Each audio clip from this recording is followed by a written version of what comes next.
ಚಾಮರಾಜನಗರ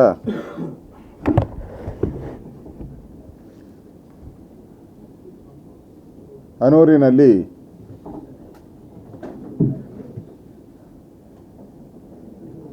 ಮೂರು ಜನ ನಾಗರಿಕರು ಸತ್ತಿರುವಂಥದ್ದು ಒಂದು ದುರ್ಘಟನೆ ನಿನ್ನೆ ನಡೆದಿದೆ.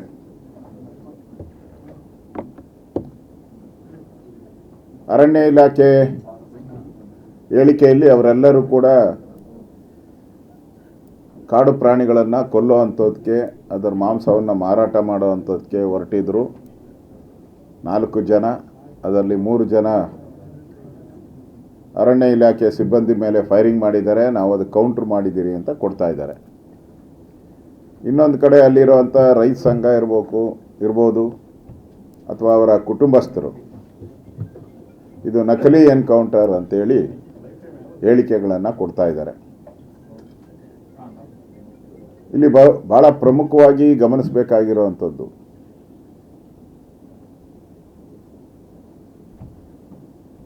ಈ ಘಟನೆ ಅರಣ್ಯ ಇಲಾಖೆಯಲ್ಲಿ ನನಗನ್ಸುತ್ತೆ ಕಳೆದ 10 ವರ್ಷದಲ್ಲಿ ಮೊದಲನೇ ಬಾರಿ ಈ ಥರದ ಘಟನೆ ಆಗಿರುವಂಥದ್ದು.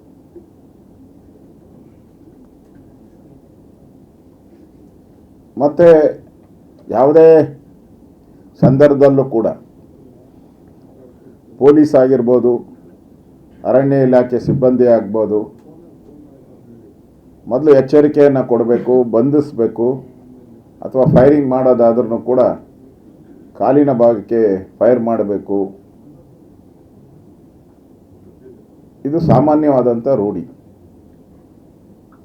ಈಗ ನೇರವಾಗಿ ಎದೆಗೆ ಗುಂಡು ಬಿದ್ದಿದೆ ಅಂತೇಳಿ ಅವರ ಕುಟುಂಬಸ್ಥರು ಆಪಾದನೆಯನ್ನು ಮಾಡ್ತಾ ಇದ್ದಾರೆ, ನಾಗರಿಕರು ಆಪಾದನೆ ಮಾಡ್ತಾ ಇದ್ದಾರೆ. ಮತ್ತು ಆ ಬಾಡಿನೆಲ್ಲನೂ ಕೂಡ ನಾನು ಪೊಲೀಸ್ SP ಹತ್ರನೂ ಮಾತಾಡಿದೆ. ಯಾರೇ ಸತ್ತಾಗ ಪೊಲೀಸರು ಹೋಗಿ ಅಲ್ಲಿ ಅದನ್ನು ಮಹಾಜರು ಮಾಡಬೇಕು, ಸ್ಪಾಟಲ್ಲೇ. ಅದು ಕರ್ತವ್ಯ. ಅದು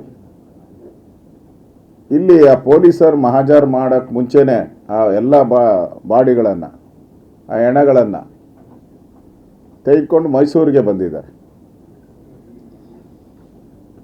ಅಂದರೆ ಇಲ್ಲೂ ಕೂಡ ಒಂದು ಅನುಮಾನದ ಪ್ರಶ್ನೆ ಸಾರ್ವಜನಿಕರಲ್ಲಿ ಮೂಡ್ತಾ ಇದೆ. ಫಸ್ಟ್ನೇದು ಡೈರೆಕ್ಟಾಗಿ ಗುಂಡು ಹೊಡೆದಿರುವಂಥದ್ದು. ಎರಡನೇದು ಅಲ್ಲಿ ಸತ್ತಿದ್ರೆ ಮಹಾಜರ್ ಅಲ್ಲೇ ಮಾಡಬೇಕಾಗಿತ್ತು, ಪೊಲೀಸರ ಒಂದು ಸುಪರ್ದಿಯಲ್ಲಿ. ಅದು ಕೂಡ ಆಗಿಲ್ಲ. ಮತ್ತು ಅವರು ಇತಿಹಾಸ ಏನು ಅನ್ನೋದ್ರ ಬಗ್ಗೆನೂ ಕೂಡ ಇನ್ನೂ ಅರಣ್ಯ ಇಲಾಖೆ ಯಾವುದೇ ಹೇಳಿಕೆಗಳನ್ನು ಬಿಡುಗಡೆ. ಹಿಂದೆ ಅವರೇನಾದರೂ ಈ ಥರ ಪ್ರಾಣಿಗಳನ್ನು ಕೊಲ್ತಾ ಇದ್ರಾ, ಮಾಂಸ ಮಾರಾಟ ಮಾಡ್ತಾ ಇದ್ರಾ ಅನ್ನೋದ್ರ ಬಗ್ಗೆ ಯಾವುದೇ ದಾಖಲೆಗಳು ಇನ್ನೂ ಅರಣ್ಯ ಇಲಾಖೆ ಕೊಟ್ಟಿಲ್ಲ.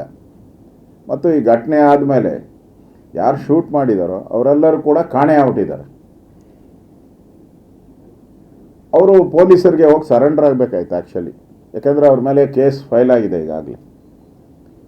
ಮತ್ತು ಅವರು ಸರೆಂಡರ್ ಆಗಿ ಸ್ಟೇಟ್ಮೆಂಟ್ ಕೊಡಬೇಕಾಯ್ತು, ನಾನು ಯಾಕೆ ಮಾಡಿದೆ, ಯಾವ ಕಾನೂನು ಅಡಿಯಲ್ಲಿ ಮಾಡಿದೆ ಅಂತ ಅವರು ಪೊಲೀಸ್ ಇಲಾಖೆ ಮುಂದೆ ಸ್ಟೇಟ್ಮೆಂಟ್ ಕೊಡಬೇಕಾಯ್ತು. ಅದು ಕೊಟ್ಟಿಲ್ಲ ಅವರು. ಇಲ್ಲೇನೋ ಒಂದು ರೀತಿ ಗೊಂದಲ ಕಾಣ್ತಾ ಇದೆ. ನಾಗರಿಕರ ಹೇಳಿಕೆಗೂ ಅರಣ್ಯ ಇಲಾಖೆ ಹೇಳಿಕೆಗೂ ಭಾಳ ಗೊಂದಲ ಸೃಷ್ಟಿಯಾಗಿದೆ.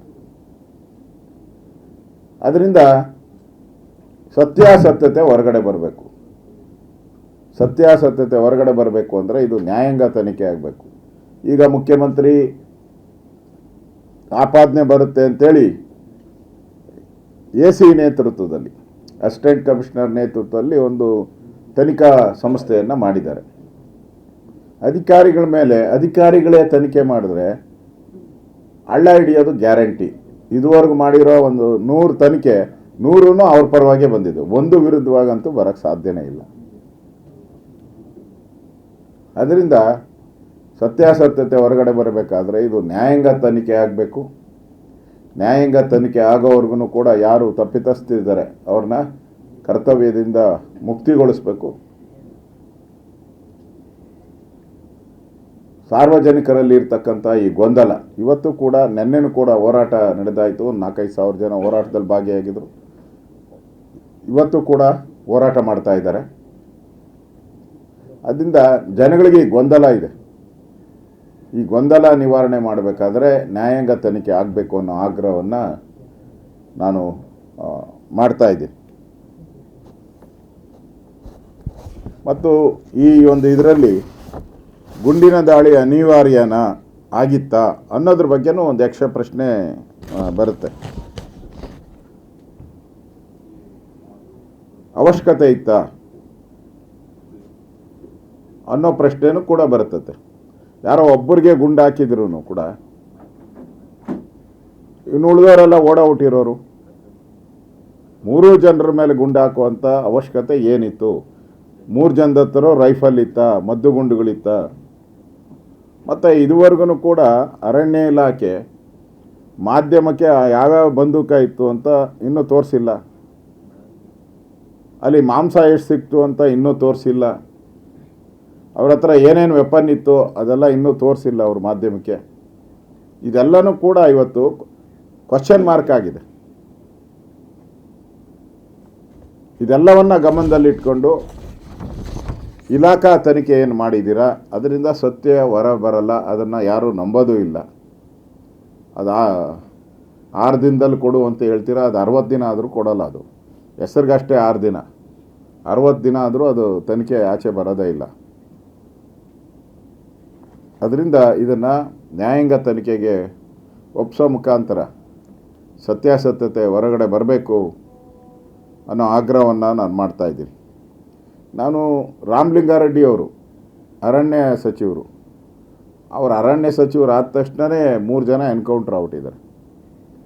ಅವರು ಇದುವರೆಗೂ ಅಲ್ಲಿ ಹೋಗ್ಬೇಕಾಯ್ತು. ಆ್ಯಕ್ಚುಲಿ 3 ಎನ್ಕೌಂಟ್ರು, ಒಬ್ಬ ಇನ್ನೂ ಆಸ್ಪತ್ರೆಯಲ್ಲಿ ಟ್ರೀಟ್ಮೆಂಟ್ ತಗೊತಾ ಇದ್ದಾನೆ. ಒಟ್ಟು 4 ಜನ. ಸ್ಥಳಕ್ಕೆ ಭೇಟಿ ಮಾಡಬೇಕಾಯಿತು, ಅರಣ್ಯ ಸಿಬ್ಬಂದಿಯ ಸಭೆ ಮಾಡಬೇಕಾಯಿತು, ಅಲ್ಲೇ ಸಭೆ ಮಾಡಬೇಕಾಯಿತು.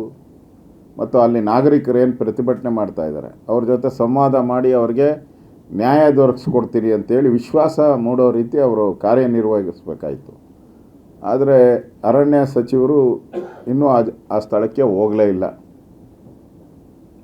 ನನಗನ್ಸ್ತತೆ ಅವರು ಬೇಜಾರಿಂದ ಹೋಗಿಲ್ವ ಅಥವಾ ಇಲಾಖೆ ಇಷ್ಟ ಇಲ್ವೋ ನನಗೆ ಅರ್ಥ ಆಗ್ತಾ ಇಲ್ಲ. ನನಗನ್ಸುತ್ತೆ ರಾಮಲಿಂಗಾರೆಡ್ಡಿ ಅವ್ರಿಗೆ ಪಾಪ ಕಾಡಲ್ಲೂ ನೆಮ್ಮದಿ ಇಲ್ಲ, ನೀರಲ್ಲೂ ನೆಮ್ಮದಿ ಸಿಕ್ಕಿಲ್ಲ. ಅವ್ರಿಗೆ ನೀರಾವರಿ ಇಲಾಖೆ ಕೊಟ್ಟಿದ್ರು, ನೀರಲ್ಲೂ ನೆಮ್ಮದಿ ಸಿಕ್ಕಿಲ್ಲ.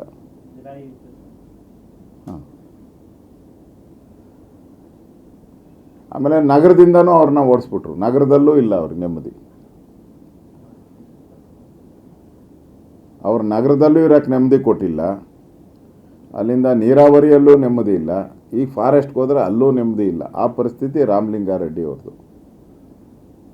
ಒಲ್ಲದ ಖಾತೆ ಕೊಟ್ಟು ಅವ್ರನ್ನ ಒಂದು ರೀತಿ ಕಾಂಗ್ರೆಸ್ ಪಾರ್ಟಿ ಒಂದು ಟಾರ್ಚರ್ ಮಾಡ್ತಾ ಇದ್ದಾರೆ ಅಂತ ಅನಿಸುತ್ತೆ.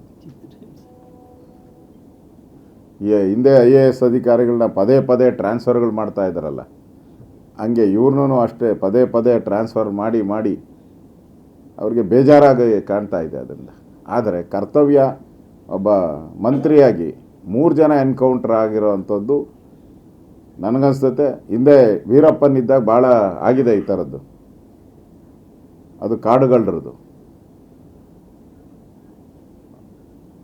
ಈ ಘಟನೆಗೆ ಕೂಡಲೇ ಅವರು ಸ್ಪಂದನೆ ಮಾಡಬೇಕಾಯಿತು. ಕೂಡಲೇ ಸ್ಥಳಕ್ಕೆ ಹೋಗಿ ಸತ್ಯಾಸತ್ಯತೆಯನ್ನು ಒಬ್ಬ ಮಂತ್ರಿಯಾಗಿ, ಬೇರೆ ಮಂತ್ರಿ ಹೋಗಿ ಅಲ್ಲಿ ಇಲಾಖೆಯ ರಿವ್ಯೂ ಮಾಡೋಕ್ಕಾಗಲ್ಲ.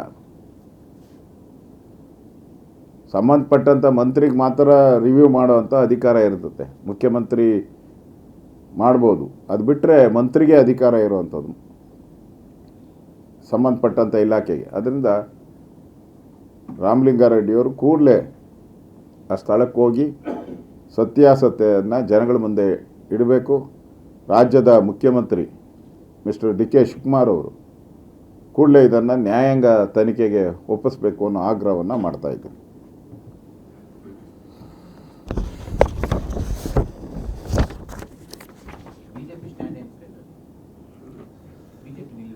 BJP ನ್ಯಾಯಾಂಗ ತನಿಖೆ ನಿಲುವು ನಮ್ಮದು.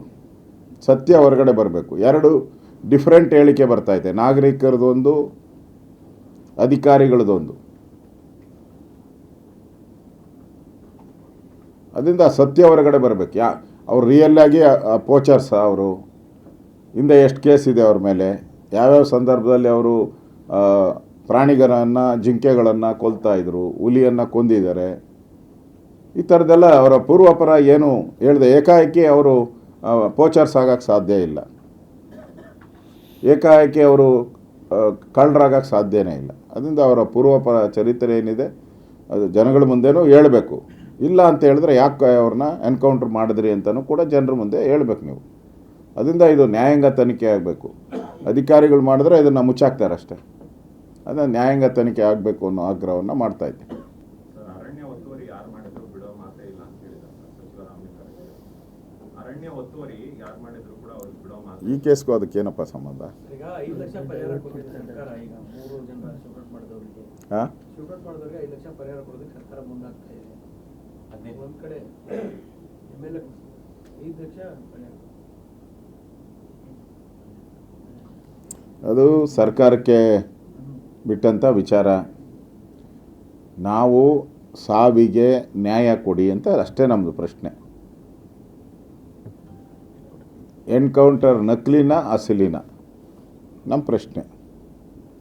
ಮತ್ತು 3 ಜನರನ್ನು ಸಾಯಿಸಬೇಕಾಗಿತ್ತಾ ಇಲ್ವಾ ಅನ್ನೋದು ನಮ್ಮ ಪ್ರಶ್ನೆ. ಜನ ಏನು ಹೇಳ್ತಾ ಇದ್ದಾರೆ, ಅರಣ್ಯ ಇಲಾಖೆ ಅಧಿಕಾರಿಗಳು ಎರಡೂ ಭಾಳ ಅಪೋಸಿಟ್ ಡೈರೆಕ್ಷನಲ್ಲಿ ಹೋಗ್ತಾ ಇದೆ. ಸತ್ಯಾಸತ್ಯತೆ ಬರಬೇಕು.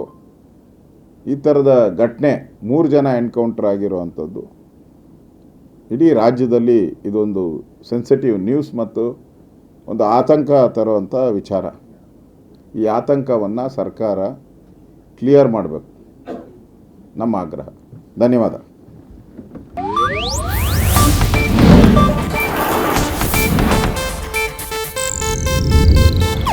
ಇದು ಏಷ್ಯಾನೆಟ್ ನ್ಯೂಸ್ ನೆಟ್ವರ್ಕ್ ಪ್ರಸ್ತುತಿ.